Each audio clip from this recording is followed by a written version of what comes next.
Géopolis Télévision, dans les profondeurs de l'économie africaine.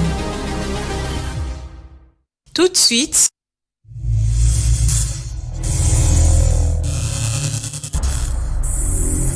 le journal.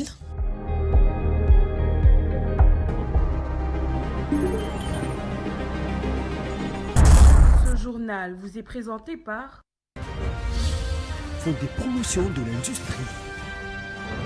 Votre partenaire privilégié pour la réussite de vos projets.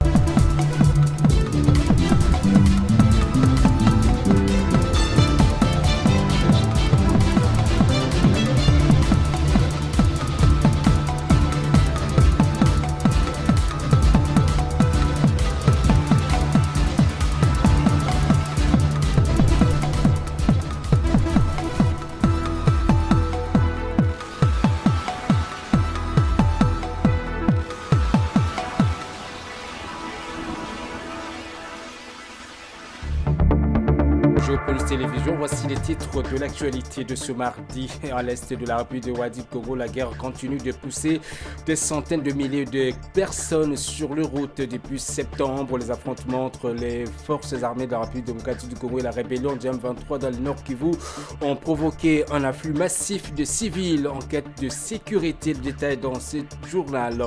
À la une également, le membre de l'organisation de la société civile et l'inspection générale de finances ont commémoré la journée internationale de la lutte contre la corruption en RDC avec les étudiants de diverses universités à travers la ville de Kinshasa. Les détails également dans ce journal.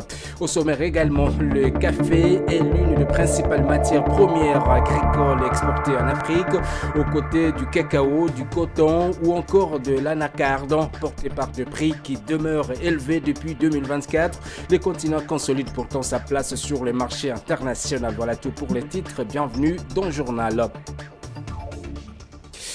Bonsoir à tous, vous êtes des millions à nous suivre à travers le monde, à travers les plateformes numériques de votre chaîne. Vous êtes bien sûr Géopolis Télévision. On démarre ce journal par les hostilités qui ont repris de manière intense dans l'est de la République démocratique du Congo. Selon certaines sources, le Rwanda et ce supplétif du M23 chercherait à prendre le contrôle plutôt de la ville d'Ouvira. Nous sommes dans le sud Kivu.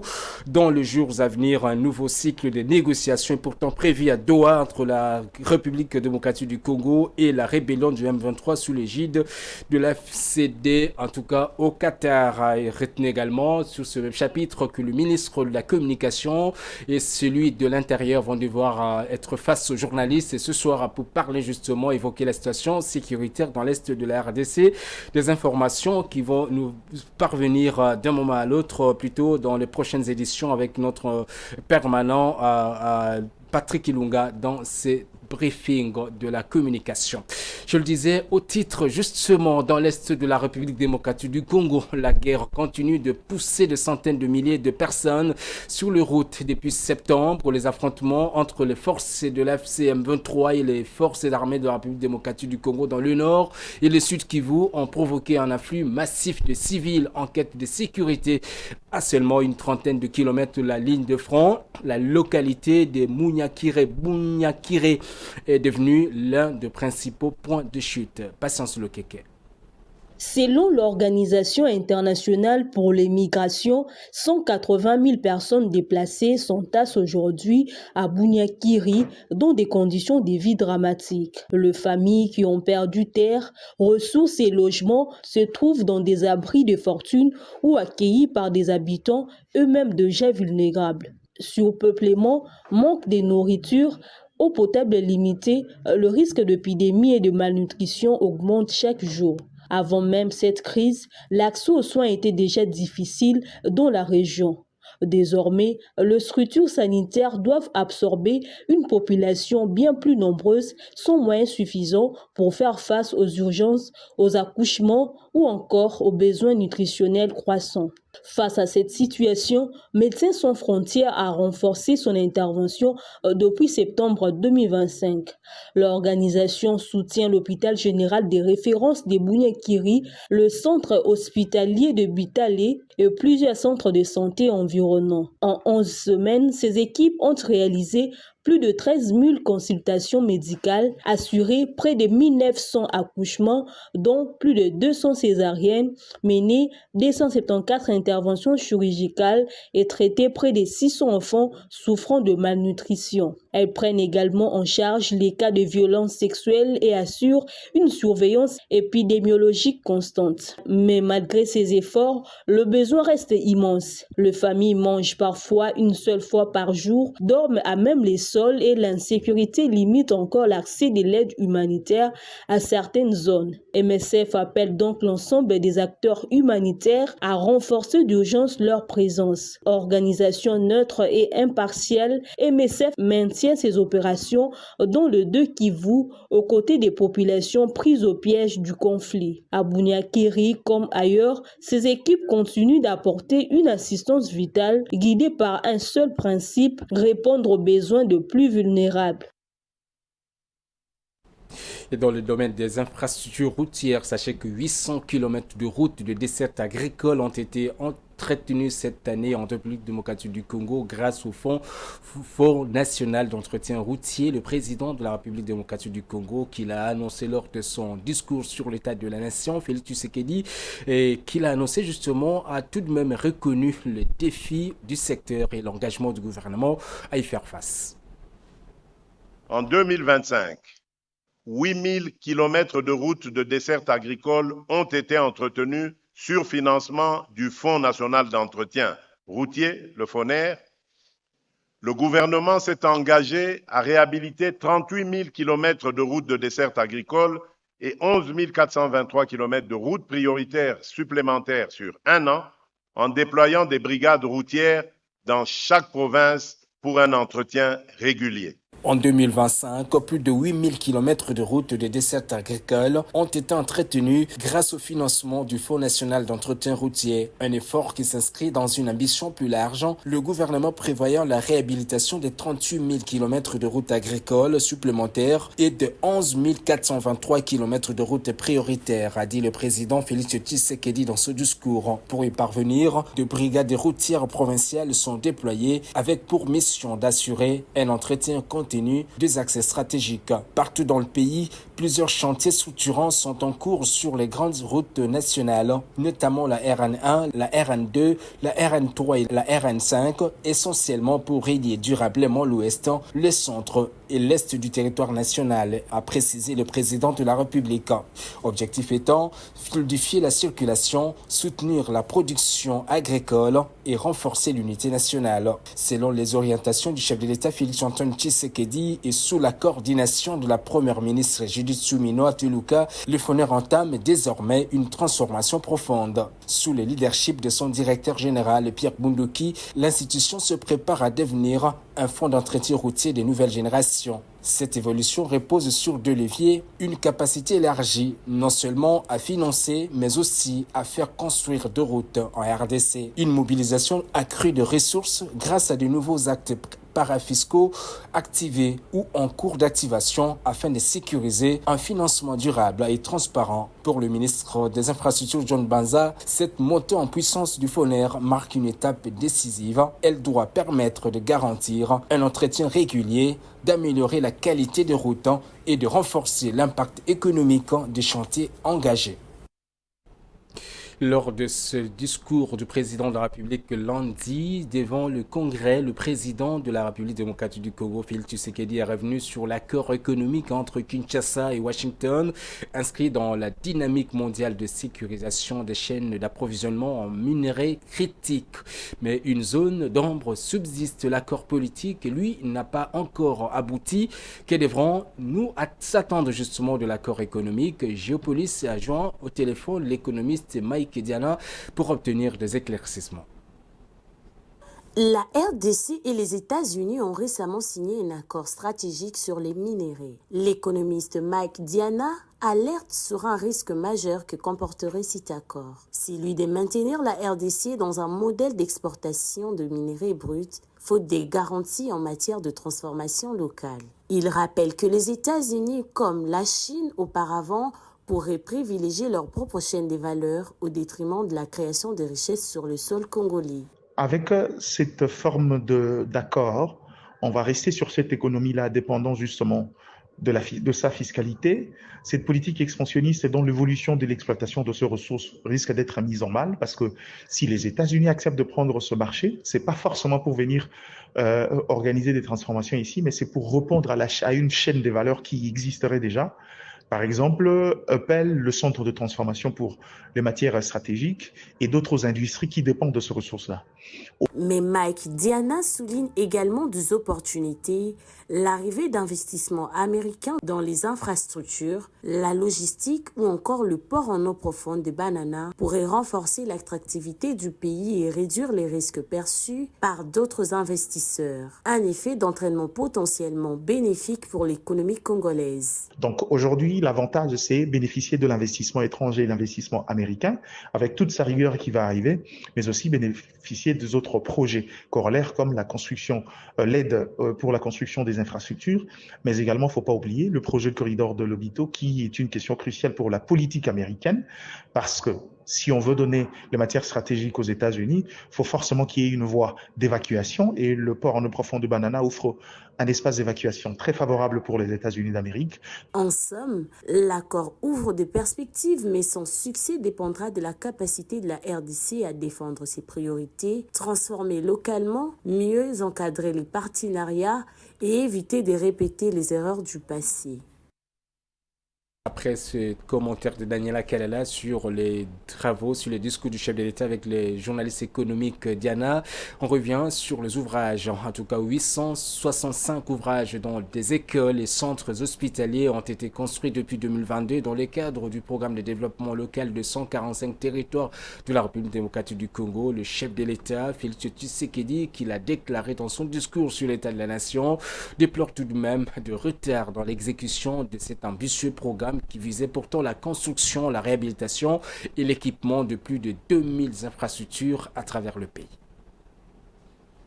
Lancé en 2011, le PDLSA 45 territoires avait pour premier objectif la construction, la réhabilitation et l'équipement de 2130 infrastructures à travers les pays, tels que 1199 écoles, 786 centres de santé et 145 bâtiments administratifs.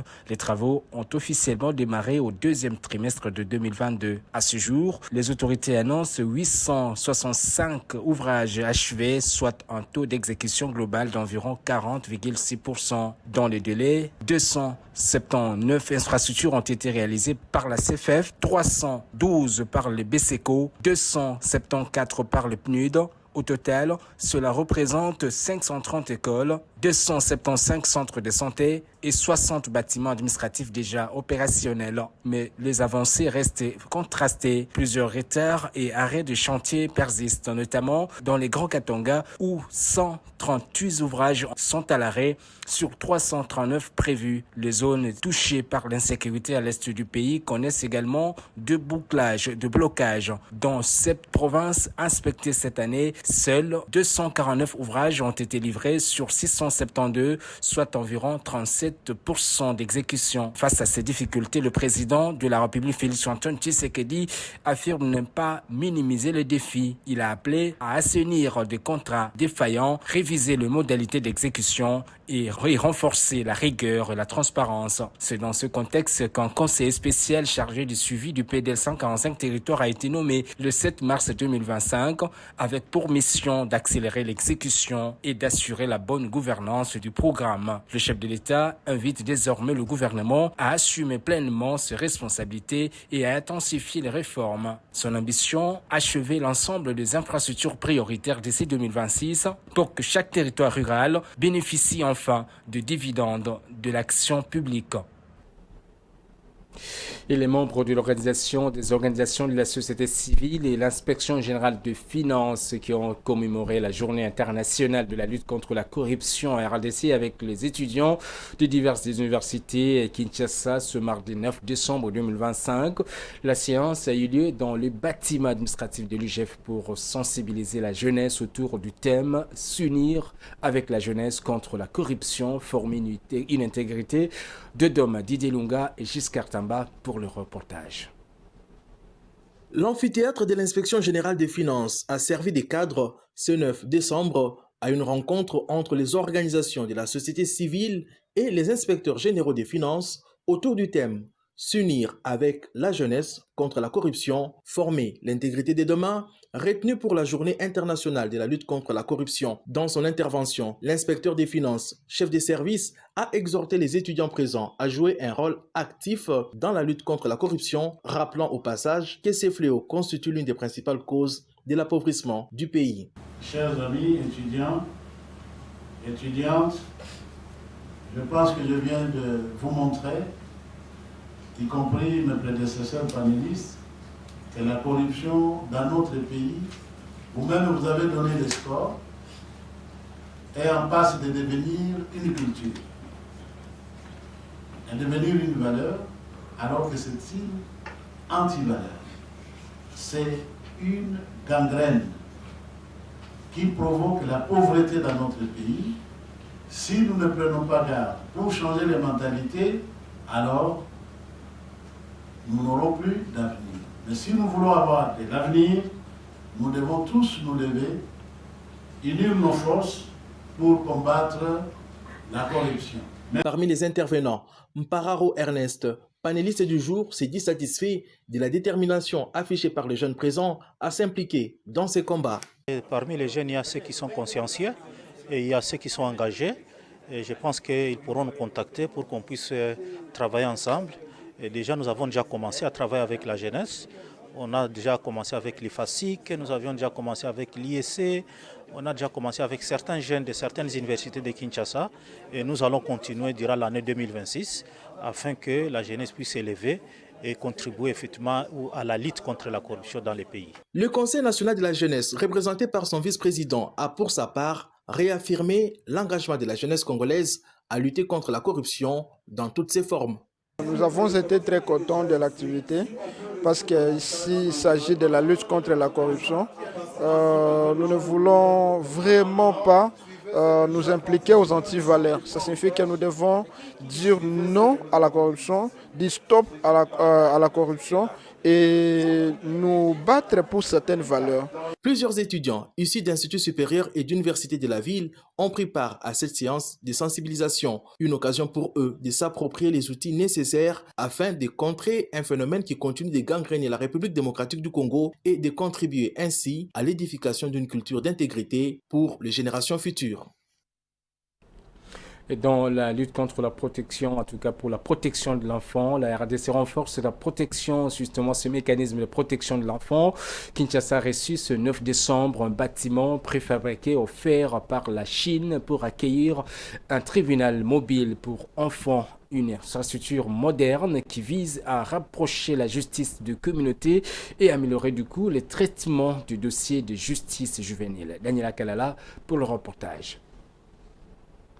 La remise de ce bâtiment préfabriqué marque une nouvelle étape dans la coopération judiciaire entre la RDC et la Chine, mais surtout dans les renforcements de la justice juvénile congolaise. Selon plusieurs sources, en dotant Kinshasa d'une structure moderne destinée à accueillir un tribunal mobile, les autorités espèrent réduire les lenteurs constatées dans le traitement de dossiers impliquant des enfants en conflit avec la loi. Ce type d'infrastructure permet non seulement de rapprocher la justice de communauté, mais aussi d'offrir de meilleures conditions d'écoute, de prise en charge et de rééducation aux mineurs concernés. Il s'agit d'une avancée importante dans un contexte où des récentes missions d'inspection ont mis en évidence des insuffisances criantes. Au-delà du geste diplomatique, cette donation ouvre la voie à une justice plus accessible et plus protectrice, conforme aux standards internationaux en matière de droits de l'enfant. Pour le ministère de la Justice, c'est un signal fort,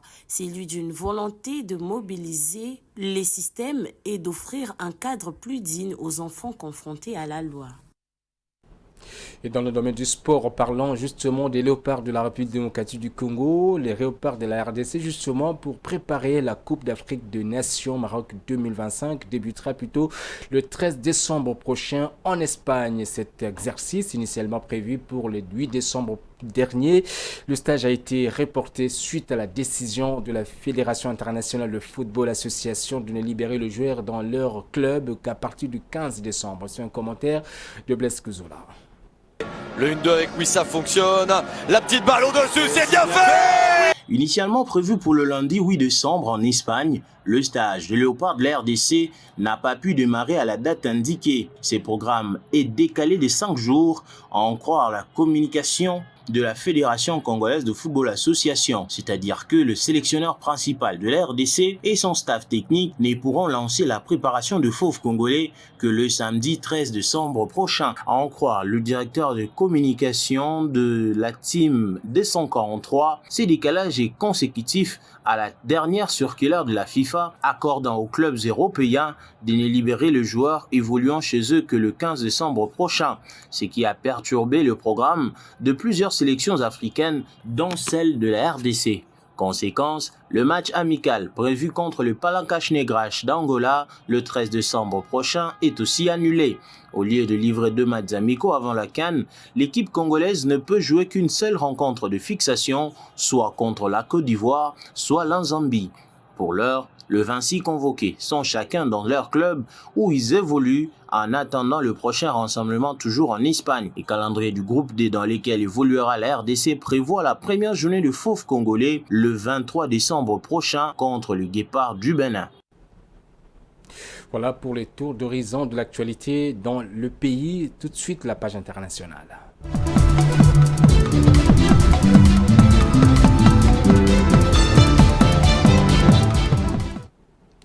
La page internationale avec Shell qui cherche depuis 2 années à explorer les hydrocarbures au large de l'Afrique du Sud.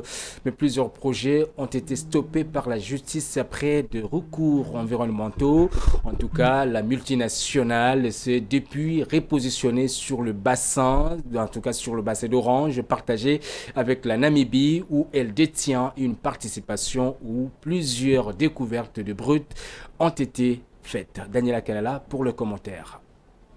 Après s'être vue par moments contrainte de suspendre certaines démarches d'exploration en Afrique du Sud, la multinationale anglo-néerlandaise Shell a obtenu une participation dans le bassin d'Orange, partagé avec la Namibie où plusieurs gisements de bruit ont été découverts ces dernières années. La major pétrolière anglo-néerlandaise a obtenu une participation de 60% dans le bloc DC, situé dans ce bassin. L'opération implique également l'entreprise publique PetroSA et prévoit le versement par Shell d'une prime à la signature de 25 millions de dollars. Outre ces montants versés à l'entreprise d'État, le terme de l'accord prévoit la prise en charge par Shell de travaux prévus sur ce périmètre.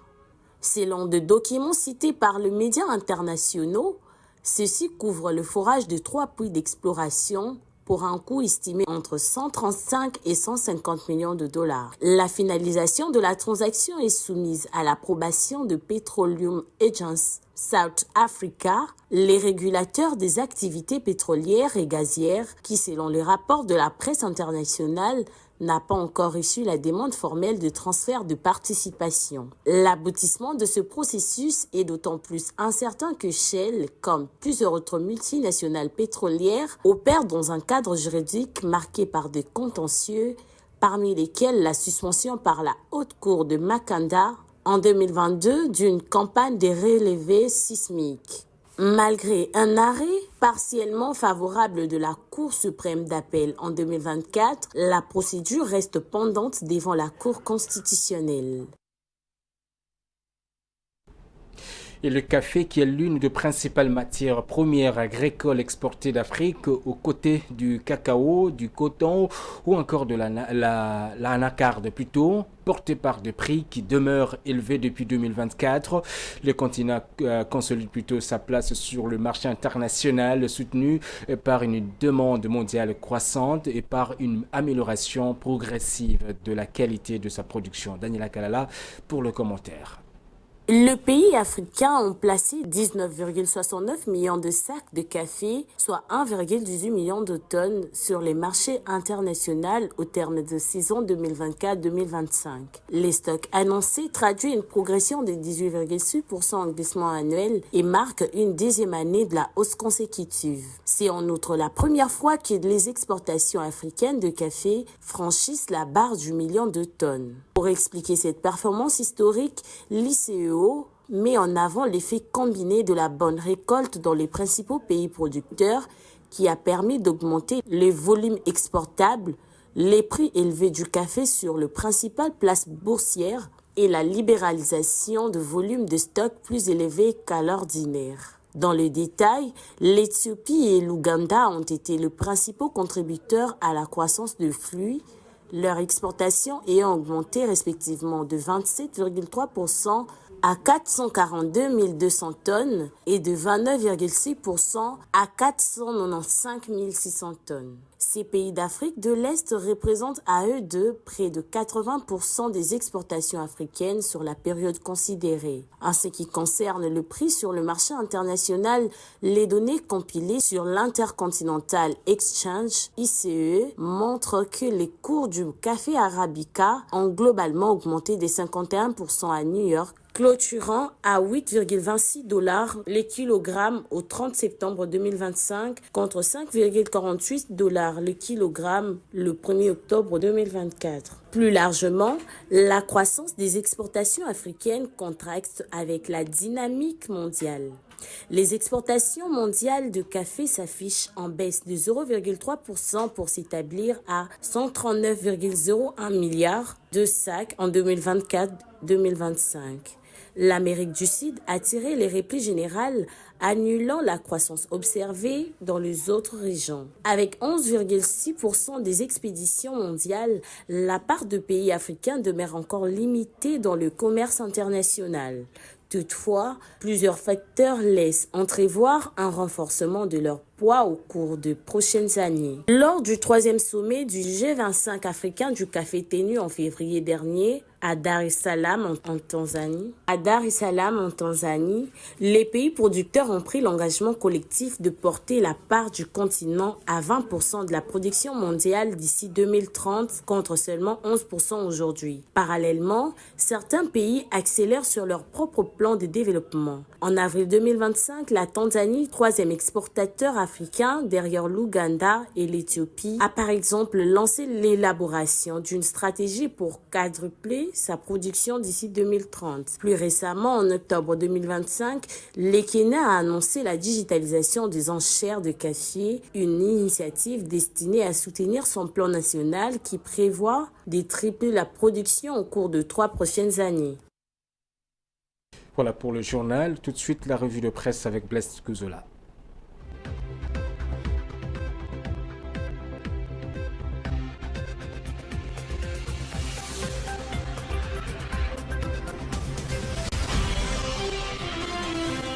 Bonsoir.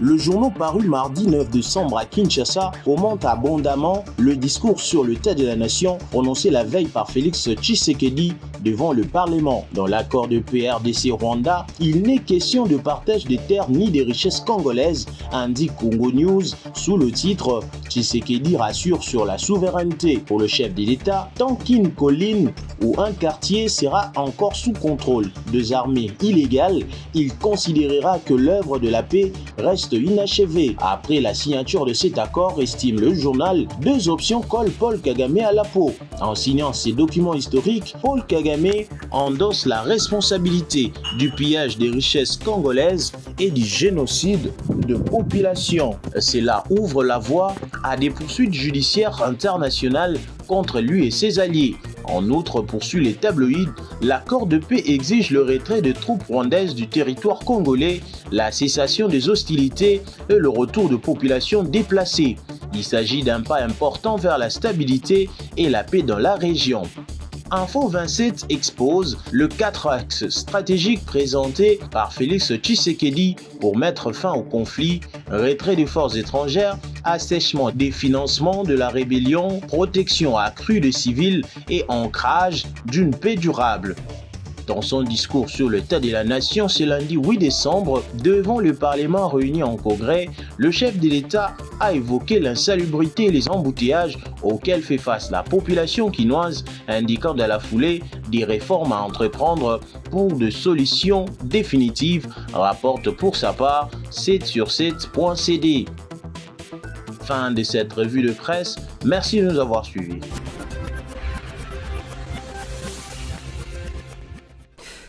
Voilà pour le journal. Voici les titres qui ont constitué son ossature. Et les forces rebelles dans les Nord Kivu et le Sud Kivu ont provoqué un afflux massif de civils en quête de sécurité. À seulement une trentaine de kilomètres de la ligne de front, la localité de Bunyakiri est devenue l'un des principaux points de rencontre. Le journal également a connu les noms sur la journée internationale de la lutte contre la corruption où les membres de l'organisation de la société civile, l'inspection générale de finances ont commémoré la journée internationale avec les étudiants de diverses universités venus de Kinshasa. La séance a eu lieu dans les bâtiments administratifs de l'UGF pour sensibiliser la jeunesse autour du thème « S'unir avec la jeunesse contre la corruption », former une élite de demain.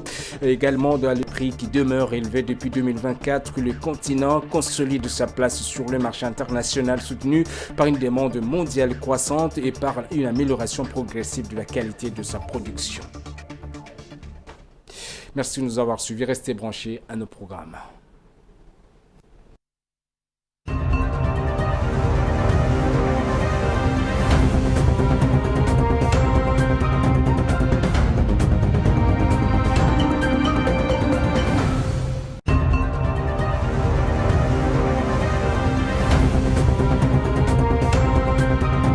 Ce journal vous a été présenté par Fonds des promotions de l'industrie.